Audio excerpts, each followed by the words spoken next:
CN live Gujarati ન્યૂઝમાં આપનું સ્વાગત છે। અમદાવાદમાં ટ્રાફિક પોલીસની રોંગ સાઇડ ડ્રાઈવ 3 દિવસમાં 77.50 લાખ દંડ વસૂલ કરાયો।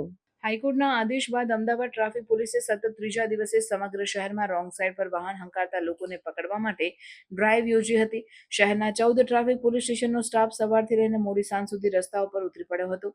નિયમનો ભંગ કરી રોંગ સાઇડમાં વાહન હંકારતા 4697 લોકો સામે કેસ કરીને તેમની પાસેથી દંડ પેટે 77.50 લાખ લેવાયા હતા।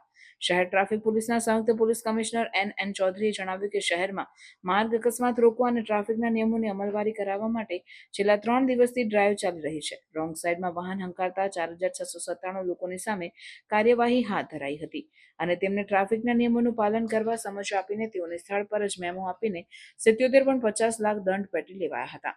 ટ્રાફિક પોલીસે કરેલી ડ્રાઈવમાં 38 વાહનો ડિટેઇન કરાયા હતા અને 60 લોકો સામે ગુના દાખલ કરવામાં આવ્યા છે।